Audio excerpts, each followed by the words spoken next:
अभी तो असली उड़ान बाकी है, परिंदे का इम्तहान बाकी है।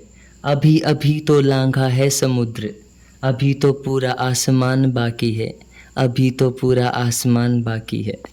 राम राम भाई सारा ने, मैं दीपक हुड्डा आज फिर आप सभी के बीच एक नई वीडियो के साथ। कल से हमने चीज़ों को शुरू किया था। कल से हम बुक के थीम पे बात कर रहे थे कि बुक का जो टाइटल है वो हमें क्या बताता है। हमने उसको 3 टुकड़ों में बांटा था, छोटे टुकड़ों में, फंडामेंटल्स, ह्यूमन्स और ज्योग्राफी। कल हमने इस ज्योग्राफी को कवर कर लिया था। भाई वीडियो को शुरू करने से पहले, आगे बताने से पहले मैं क्षमा चाहूँगा आप सभी से।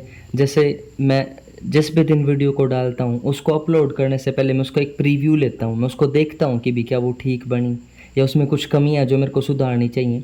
तो भी मैंने उसमें देखा कि उसमें कुछ स्पेलिंग मिस्टेक्स हो जाती हैं जो फ्लो में मेरे को नहीं पता चलता। जैसे उसमें मैंने एक जगह लिख दिया भूगोलवता लिख रखा है मैंने, वो भूगोलवेत्ता होता है। जैसे एक जगह मैंने सोसाइटी की स्पेलिंग गलत लिख दी थी एक दिन, आई लगाना भूल गया था मैं। जैसे ऐसे ही कल क्रिश्चियनिटी की स्पेलिंग टी के बाद मैंने आई लगाना भूल गया मैं, ऐसे ही ये फ्लो में भाई पता नहीं चलता। जैसे मैंने कल इस चीज़ को नोटिस किया। हाँ, जैसे वो इनर डिस्क्रिप्शन कर रहे थे मार्थ का, तो उसमें मैंने एक्सोजेनेटिक फोर्सेस बोल दिया। वो था क्या? वो एंडोजेनेटिक फोर्सेस था। तो भाई इस चीज़ के लिए मैं सच में क्षमा चाहूँगा और आगे मैं और ध्यान रखूँगा। ये सच में फ्लो में पता नहीं चल पाया। तो आज हम बात करते हैं, कल हमने ज्योग्राफी को देखा था। ज्योग्राफी को क्या देखा था कि क्या इसका मतलब है, कहाँ से ये शब्द आया, किसने सबसे पहले इसको यूज किया, कब किया, क्या ये हमें बताता है। तो उन सब चीज़ों को देख के आज मैं इसके एक सिंगल लाइन की आपको डेफिनेशन बताता हूँ कि ज्योग्राफी है क्या। ज्योग्राफी क्या है? स्टडी ऑफ अर्थ। हमने देखा था ना ज्योग्राफी के मीनिंग के अंदर कि ये क्या बताता है, अर्थ डिस्क्रिप्शन। तो ये क्या है? Study of earth as the abode of man, abode of man। मतलब पृथ्वी का अध्ययन, पृथ्वी का अध्ययन किसके रूप में? मनुष्य के घर के रूप में। अबोर्ड क्या होता है? अबोर्ड होता है भाई घर या निवास। ये ज्योग्राफी की क्या है? डेफिनेशन। किस चीज़ का अध्ययन? भूगोल में पृथ्वी का अध्ययन करते हैं हम, किसके रूप में? मानव के घर के रूप में। जो हमारी ज्योग्राफी है वो मेनली 2 ब्रांचेस में बटी हुई है भाई। First one is world geography, second one is regional geography. इनके अंदर क्या है? World geography. वर्ल्ड ज्योग्राफी में क्या आएगा? पूरे के पूरे संसार को एक यूनिट मान के स्टडी करना, पूरे संसार को एक मान के स्टडी करना, वर्ल्ड ज्योग्राफी। रीजनल में क्या आएगा? ये हमारा पूरा का पूरा वर्ल्ड है, हमने किसी एक स्पेसिफिक रीजन को चुन लिया। किसको? सपोज करो हमने इस पूरे संसार में से एक एरिया को चुन लिया, इंडिया, फिर उसकी हम स्टडी करते हैं, तो वो क्या हो जाएगा? Regional geography. एक और एग्जांपल देता हूँ। जैसे ये पूरा इंडिया है, सपोज करो ये है इंडिया। इस इंडिया के अंदर से हमने हरियाणा को चुन लिया, किसी एक रीजन को चुन लिया। किसको? हरियाणा को। तो ये क्या हुआ? Regional geography. मतलब बड़ी चीज़ में से किसी एक स्पेसिफिक रीजन, स्पेसिफिक एरिया को निकाल लेना और फिर उसकी स्टडी करना, वो क्या कहलाती है? Regional geography. फिर ये हमने कल का देखा था। आज हम जो हमारा नेक्स्ट वर्ड है ह्यूमन, इसके बारे में देखेंगे। ह्यूमन, ह्यूमन यानी हम, मतलब ह्यूमन बींग्स। ये किसके साथ जुड़ा हुआ है? यहाँ ये जुड़ा हुआ है ज्योग्राफी के साथ। तो ये क्या बन गया? Human plus geography is equal to human geography. मतलब ह्यूमन मतलब मानव, ज्योग्राफी मतलब भूगोल, और ये दोनों कंबाइन होके क्या बना देंगे? मानव भूगोल। इस चीज़ पे आने से पहले, ह्यूमन ज्योग्राफी आने से पहले, मैं आपको फिर से एक बार ज्योग्राफी के ऊपर लेके जाता हूँ कि हमने क्या देखा था भूगोल में। हम भूगोल में किस चीज़ की स्टडी करते हैं? हम भूगोल में अर्थ की स्टडी करते हैं, मतलब पृथ्वी का अध्ययन। उस अध्ययन को हमने बांटा था ना, उस डिस्क्रिप्शन को 3 तरह से, inner description, surface description, surrounding description. मतलब पृथ्वी के धरातल के ऊपर जितने भी एलिमेंट्स हैं, जितने भी एस्पेक्ट्स हैं, उन सभी की स्टडी। एलिमेंट्स को हिंदी में बोलते हैं तत्व, एस्पेक्ट्स को बोलते हैं पहलू। मतलब पृथ्वी के धरातल पे जितने भी तत्व हैं, जितने भी पहलू हैं, उन सभी की स्टडी किसके संदर्भ में? In the context of human, मानव के संदर्भ में। ठीक है, कॉन्टेक्स्ट होता है संदर्भ। मतलब ह्यूमन को हमने सेंटर मान लिया और फिर पृथ्वी का अध्ययन किया हमने। ठीक है, मैंने क्या कहा? जितने भी एलिमेंट्स हैं, जितने भी एस्पेक्ट्स हैं, उसकी स्टडी कर रहे हैं हम अर्थ के अंदर। यदि मैं इन एलिमेंट्स और एस्पेक्ट्स को ओरिजिन के बेसिस पे देखूं, मतलब उत्पत्ति के आधार पर,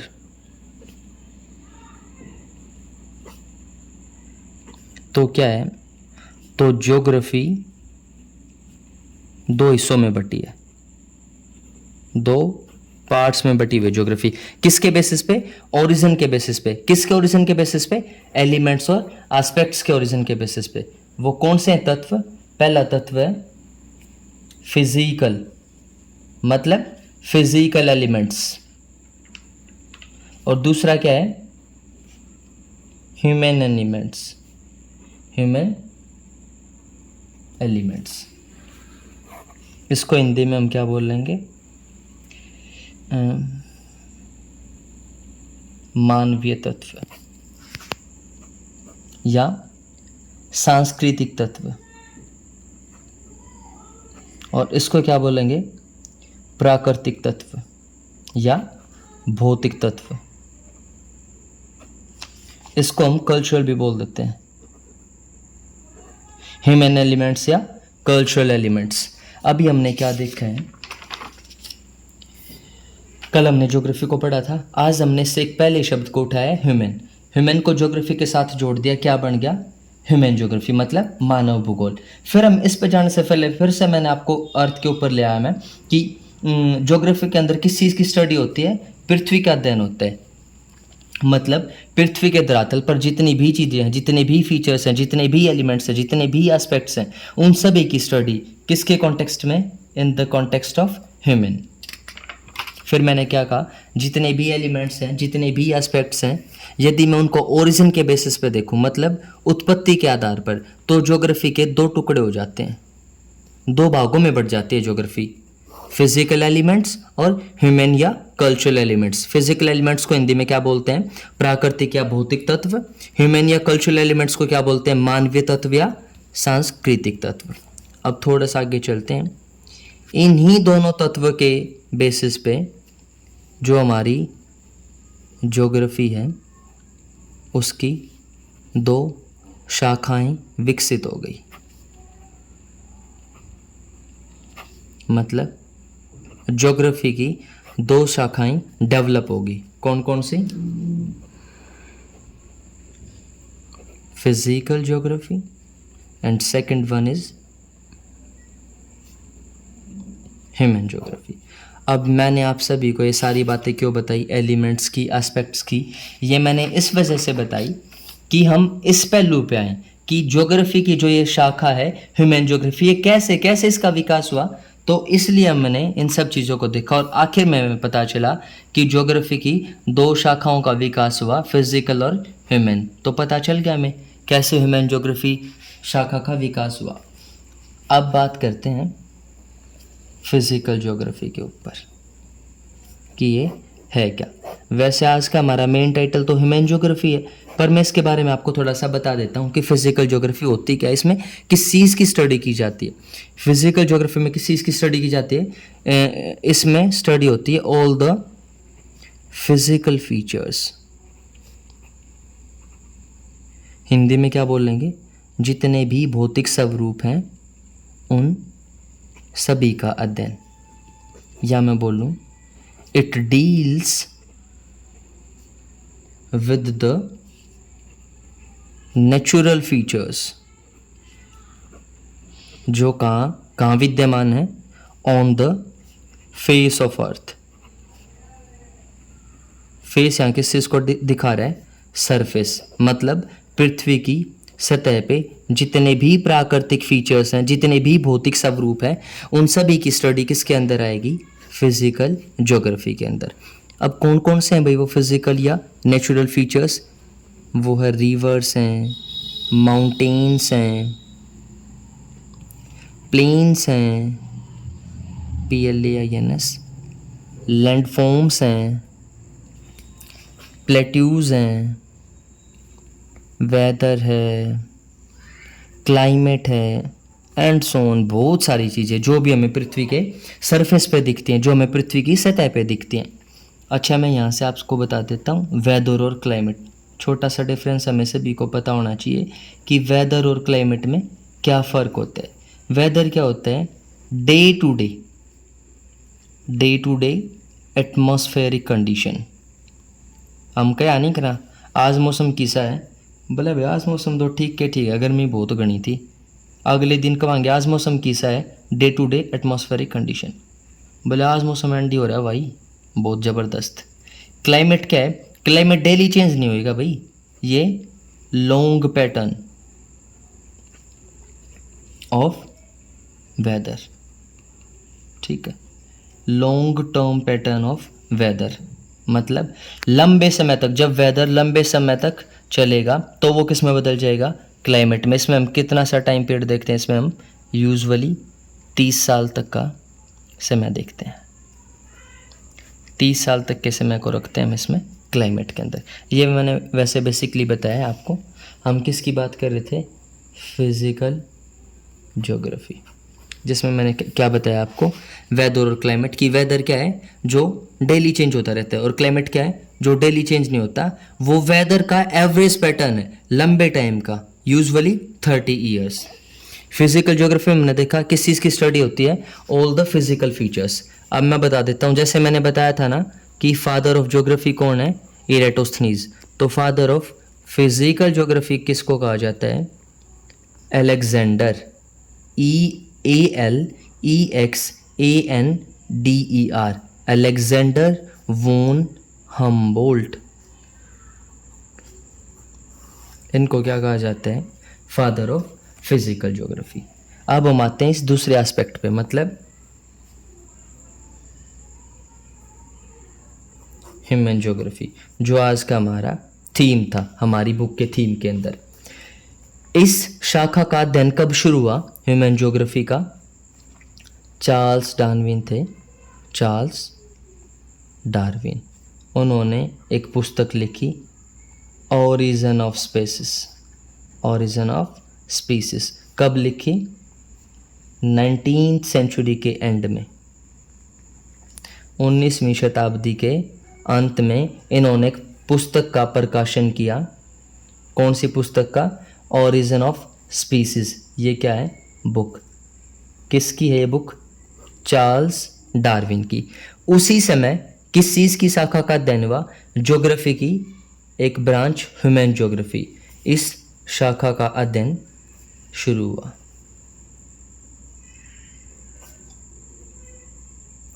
ठीक है, ये किस चीज़ के बारे में डील करती है, फिजिकल ज्योग्राफी को हमने देखा किस चीज़ के बारे में डील करती है, it deals with physical features, it deal with natural features. ये किस चीज़ की स्टडी करती है, इस चीज़ में, इस ह्यूमन ज्योग्राफी के अंदर किस चीज़ की स्टडी होती है, इसमें फिजिकल एनवायरनमेंट और ह्यूमन कल्चरल या सोशल एनवायरनमेंट, इन दोनों का inter relation between physical environment, inter relation between physical environment and H stands for human, C stands for cultural and S stands for social। मतलब human geography के अंदर भौतिक पर्यावरण और मानवीय पर्यावरण, मतलब भौतिक पर्यावरण और मानवीय पर्यावरण का आपसी संबंध, उस चीज़ की स्टडी होती है। किसमें? ह्यूमन ज्योग्राफी में। भौतिक पर्यावरण में कौन सी चीज़ें आएंगी? वो सारी चीज़ें जो हम फिजिकल फीचर्स में देखेंगे, मतलब वही landforms, plateaus, plains, mountains, rivers, वो सब बातें। मानवीय पर्यावरण में मतलब मानव, मतलब study of people, their community, ठीक है, उसके रिलीजन की बात, उसके कास्ट की बात, ठीक है, उसके रहन सहन की बात, उसके खान पान की बात, उसके व्यवहार की बात, ठीक है। अब इन दोनों का इंटर रिलेशन, मैंने एक टर्म यूज किया, इंटर रिलेशन। इंटर रिलेशन किस किस चीज़ का? फिजिकल का और ह्यूमन का। अब मैं एक बहुत ही सिंपल सा एग्जांपल देता हूँ। हमारे फिजिकल एनवायरनमेंट में क्या था? पेड़ थे भाई। आदमी ने क्या किया? पेड़ों को काट दिया। पेड़ों को काट के क्या किया? घर बना लिया। संबंध स्थापित हुआ। समझ आया आपको? फिजिकल एनवायरनमेंट से हमने एक चीज़ उठाई और मनुष्य ने उस चीज़ को काटा और क्या? अपने रहने के लिए घर बना लिया। तो संबंध स्थापित हो गया ना, इंटर रिलेशन हो गया ना दोनों का, फिजिकल का भी और ह्यूमन का भी। तो इस चीज़ से ह्यूमन ज्योग्राफी की एक डेफिनेशन निकलती है। एक डेफिनेशन तो क्या थी ह्यूमन ज्योग्राफी की, कि ये किस चीज़ की स्टडी करती है? ये स्टडी करती है inter relation between physical environment and human environment. ENVIRONMENT, एक डेफिनेशन ये आई। एक डेफिनेशन इससे क्या आई कि पेड़ काटे और घर बना दिया, मतलब study of how human activity affects or is affected by the surface of earth। इस बात का मतलब क्या है कि study of how human activity affects और is affected by the surface of earth. आसान सी भाषा में समझते हैं, कैसे तो मानव पृथ्वी को प्रभावित करता है और कैसे पृथ्वी मानव को प्रभावित करती है।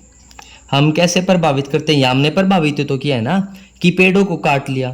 पृथ्वी के ऊपर पेड़ थे, उनको काट लिया और घर बना लिया, ये तो ठीक है भाई। हम पर क्या करते हैं? हम हद से ज़्यादा कटाई कर देते हैं, हम डिफोरेस्टेशन कर देते हैं, तो वो हमने उसको पृथ्वी को बिल्कुल इम्बैलेंस कर दिया। फिर पृथ्वी कैसे प्रभावित करेगी? पेड़ काट लिए, फिर गर्मी ज़्यादा होती है, फिर हमें गर्मी लगती है, तो फिर क्या हुआ? पृथ्वी भी तो प्रभावित करेगी ना, अगर हम उसके ऊपर प्रभाव डालेंगे तो ये किस चीज़ में था? ह्यूमन ज्योग्राफी में। मतलब क्या है? इसमें किस चीज़ की स्टडी होती है? इंटर रिलेशन होता है किस चीज़ का? Physical environment as well as human, या ह्यूमन को कल्चरल भी बोल देते हैं, सोशल भी बोल देते हैं। या हमने देखा फिजिकल ज्योग्राफी के फादर कौन थे? Alexander von Humboldt. अब बात करते हैं ह्यूमन ज्योग्राफी के फादर कौन है।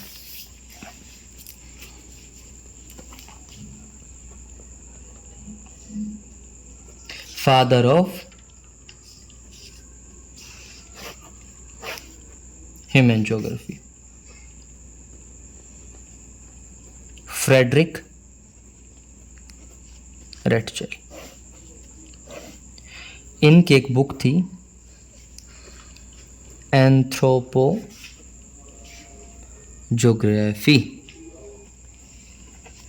ये एक बुक थी, किसकी थी? फ्रेडरिक रेटचल। फ्रेडरिक रेटचल कौन थे? Father of human geography. ये बुक किस चीज़ पे फोकस करती है? ऑब्वियस सी बात है, फ्रेडरिक रेटचल किसके पिता थे? ह्यूमन ज्योग्राफी, मतलब मानव भूगोल के फादर। तो ये बुक किस चीज़ पे फोकस करेगी? Focus on the study of human geography.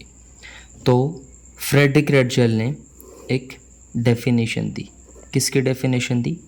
Human geography की। उन्होंने बताया ह्यूमन ज्योग्राफी किस चीज़ की स्टडी करती है, उन्होंने बताया ये स्टडी करती है किस चीज़ की, synthetic study of relationship between human societies and earth surface. मतलब हिंदी में बताऊं तो मैं आपको, मानव समाज और धरातल के बीच संबंधों का संश्लेषित अध्ययन क्या कहलाता है, मानव भूगोल। ठीक है, अब ये संश्लेषित अध्ययन कौन सा होता है, ये सिंथेटिक स्टडी क्या होती है, मैं उसको बता देता हूँ आपको। सिंथेटिक स्टडी एग्जाम्पल देता हूँ मैं आपके लिए। मेरा पेपर था भाई किसी चीज़ का, सपोज करो, ठीक है, मैंने यूट्यूब को खोला, मैंने अपना जो पेपर था जिस चीज़ के लिए तैयारी करनी थी उसके लिए किसी भी टॉपिक को यूट्यूब पे सर्च किया, मैंने उस टॉपिक को 20 जगह से देखा। ठीक है, 20 जगह से देख के सारी इंफॉर्मेशंस को गैदर कर लिया। ठीक है, और मैं एक निष्कर्ष पे आ गया। मतलब 20 जगह से किसी यूट्यूब चैनल से मैंने इंफॉर्मेशन गैदर की, किसी से 2 पेजेस की कर ली, किसी से 1 पेज लिख लिया, किसी से आधा पेज लिखा, किसी से 5 पेज लिख लिए, और फिर आके मैंने अपने नोट्स बना लिए खुद के। मतलब मैं एक निष्कर्ष पे आ गया। तो ये होती है सिंथेटिक स्टडी, मतलब चीज़ों को जोड़ के और आखिर में एक कंक्लूजन बना देना। ठीक है, जो फ्रेडरिक रेडजेल हैं उनकी एक शिष्य थी, उनकी एक स्टूडेंट थी जिसका क्या नाम था, E.C. Sample, SEMPLE। उन्होंने भी एक डेफिनेशन दी ह्यूमन ज्योग्राफी की। उन्होंने क्या बताया, ह्यूमन ज्योग्राफी किस चीज़ की स्टडी है, study of changing relationship between unresting man and unstable earth, UNSTABLE। एक डेफिनेशन फ्रेडरिक रेडजेल ने दी, क्या, synthetic study of relationship between human societies and earth surface. एक डेफिनेशन इनकी एक स्टूडेंट थी E.C. सैम्पल, उन्होंने दी, क्या बताया, study of changing relationship between unresting man and unstable earth. मतलब मानव भूगोल के अंदर किस चीज़ का अध्ययन किया जाता है, अस्थिर पृथ्वी और क्रियाशील मानव, उनके बीच परिवर्तनशील संबंधों का अध्ययन। मैं अब आपको एक एग्जांपल देता हूँ। कोई गांव था जो जंगल के पास बसा हुआ था, मतलब फॉरेस्ट एरिया के पास कोई विलेज बसा हुआ था। तो वो लोग क्या करते थे अपना गुजर बसर के लिए, जो प्रिमिटिव सोसाइटीज़ में होता था। प्रिमिटिव सोसाइटी मतलब पहले के जो लोग होते थे जिनको कम नॉलेज होती थी, जिनके पास कम टेक्नोलॉजी होती थी, जिनके पास कम स्किल्स होती थी। तो कोई एक गांव था जो जंगल के पास बसा हुआ था। तो उस गांव के लोग क्या करते थे, हंटिंग करके, शिकार करके, गैदरिंग करके, किस चीज़ की, फ्रूट्स की, वेजिटेशन की, इन चीज़ों को खाकर अपना पेट भरते थे। उनको ज़्यादा कुछ नहीं पता था, कपड़े भी नहीं थे, क्या करते, पेड़ के पत्तों का यूज़ करके अपनी ड्रेस बना लेते थे। ठीक है, समय जब बदला, जब ट्रांजिशन आया, मतलब जब समय में बदलाव हुआ, तो जब क्या हुआ, जब लोगों के पास टेक्नोलॉजी आ गई, लोगों के अंदर स्किल्स डेवलप होगी, तो उन्होंने क्या किया, जो वो फॉरेस्ट था उसको काटना शुरू कर दिया और उसकी जगह सड़कें बना दी, उसकी जगह इंडस्ट्रीज़ को सेट कर दिया, उसकी जगह कृषि करना शुरू कर दिया, उसकी जगह घर बना दिए। मतलब जो मनुष्य फॉरेस्ट के ऊपर डिपेंड था, वहाँ से ही खाना खाता था, वहाँ से ही कपड़े पहनता था, वो किस चीज़ पर डिपेंड होगा? अब वो इंडस्ट्रीज़ पर डिपेंड होगा, अब वो एग्रीकल्चर पर डिपेंड होगा। उसका सोर्स ऑफ इनकम यहाँ से जनरेट होने लग गया, यहाँ से पैसे कमाएगा, फिर क्या है, मार्केट में जाएगा, वहाँ से खाना लेगा और अपना गुजर बसर करेगा। मैं यहाँ आपको क्या बताना चाहता हूँ, जो ये चेंजिंग रिलेशनशिप है ना किस किस के बीच में, मानव के बीच में और पृथ्वी के बीच में, कि वो कैसे चेंज हुई चीज़ें। ठीक है, तो मैंने उसी को एक एग्जाम्पल के थ्रू आपको समझाया है कि कैसे चीज़ें बदल गई। अनरेस्टिंग मैन का मतलब यहाँ क्या है? अस्थिर मानव, मतलब हम कुछ ना कुछ एक्टिविटी करते रहते हैं। ठीक है, और अनस्टेबल अर्थ का मतलब क्या है? पृथ्वी के ऊपर भी कुछ ना कुछ क्रियाकलाप होते रहते हैं, इसके अंदर भी होते रहते हैं। बहुत सारी फोर्सेस हैं जिनकी मूवमेंट्स होती रहे, जिनकी वजह से वोल्केनोज, अर्थक्वेक्स, ऐसी ऐसी एक्टिविटीज़ होती रहती हैं, नेचुरल डिजास्टर्स आ जाते हैं। ठीक है, तो आज हमने इतना सा पढ़ा।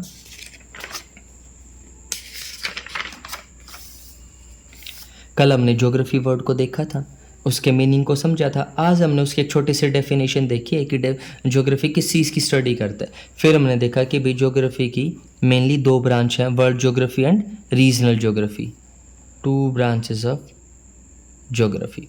वर्ल्ड ज्योग्राफी क्या होती है, रीजनल ज्योग्राफी क्या होती है, मैंने वो एग्जांपल के थ्रू आपको समझाया। फिर हम इस नेक्स्ट वर्ड पे आए, ह्यूमन पे, कि ह्यूमन क्या होता है, मतलब हम ह्यूमन बींग्स। ठीक है, ह्यूमन को ज्योग्राफी के साथ जोड़ दिया, मतलब ह्यूमन ज्योग्राफी, मानव भूगोल। फिर से हम अर्थ के ऊपर आ गए कि हमने इसमें पृथ्वी का अध्ययन किया, पृथ्वी के सरफेस पे जो जो चीज़ें देखी उनको देखा कि एलिमेंट्स थे, एस्पेक्ट्स थे, उनकी स्टडी किसके कॉन्टेक्स्ट में करना, ह्यूमन के कॉन्टेक्स्ट में। फिर मैंने क्या बताया, जितने भी एलिमेंट्स हैं, जितने भी एस्पेक्ट्स हैं, जितने भी फीचर्स हैं, उनको ओरिजिन के बेसिस पे यदि हम देखते हैं, उत्पत्ति के आधार पर, तो ज्योग्राफी 2 पार्ट्स में बटी हुई है। कौन कौन से? Physical elements and human elements. Human elements को कल्चरल एलिमेंट्स भी बोल देते हैं। ठीक है, और अगर इन दोनों तत्वों को मिलाएं, ठीक है, इन तत्वों के हिसाब से देखें तो ज्योग्राफी की 2 शाखाएं विकसित हो जाती हैं, फिजिकल ज्योग्राफी और ह्यूमन ज्योग्राफी। फिजिकल ज्योग्राफी में किस चीज़ की स्टडी है? फिजिकल फीचर्स की। फिजिकल ज्योग्राफी के फादर कौन है? अलेक्जेंडर वोन हम्बोल्ट। ह्यूमन ज्योग्राफी किस चीज़ की स्टडी है? Inter relation between physical environment and human environment, cultural environment या सोशल एनवायरनमेंट हम कह सकते हैं। इस शाखा का अध्ययन कब शुरू हुआ? 19th सेंचुरी के एंड में, जब चार्ल्स डार्विन ने अपने एक बुक का प्रकाशन किया, ओरिजिन ऑफ स्पीसीज। उस समय ह्यूमन ज्योग्राफी की शाखा का अध्ययन शुरू हुआ। ह्यूमन ज्योग्राफी के फादर कौन है? Friedrich Ratzel. मैंने इस पेज पे आपको बताया था। इन्होंने एक बुक लिखी, एंथ्रोपो ज्योग्राफी, जो किस चीज़ पे फोकस करती थी? Focus on the study of human geography. ये बुक इन्होंने लिखी थी भाई 1882 के अंदर। ठीक है, फिर फ्रेडरिक रेटजेल ने एक डेफिनेशन दी ह्यूमन ज्योग्राफी की, क्या? Synthetic study of relationship between human societies and earth surface. इनके एक स्टूडेंट थी क्या? Ellen C Semple. उन्होंने भी एक डेफिनेशन दी, study of changing relationship between unresting man and unstable earth. इसका मैंने आपको एक एग्जाम्पल बताया है। सिंथेटिक का मैंने आपको एग्जाम्पल दिया था कि भी सिंथेटिक स्टडी होती क्या है? बहुत सारी चीज़ों को मिला के और एक निष्कर्ष पे आ जाना। हम चीज़ों को रोज़ बिल्कुल थोड़ा थोड़ा लेके कर रहे हैं भाई। ठीक है, मैं यही उम्मीद करता हूँ कि आपको चीज़ें समझ आती होंगी। अगर फिर भी आपको कहीं भी कुछ भी डाउट रहता है तो प्लीज़ आप कमेंट सेक्शन में उसको डालिए, मैं पूरी कोशिश करूँगा उसको सॉल्व आउट करने की। अभी हम बुक के थीम पे ही चल रहे हैं, हमारा आज ये दूसरा दिन था। कल हम फंडामेंटल्स इसी थीम को पूरा करेंगे। तो आज के लिए इतना ही। Thank you so much everyone.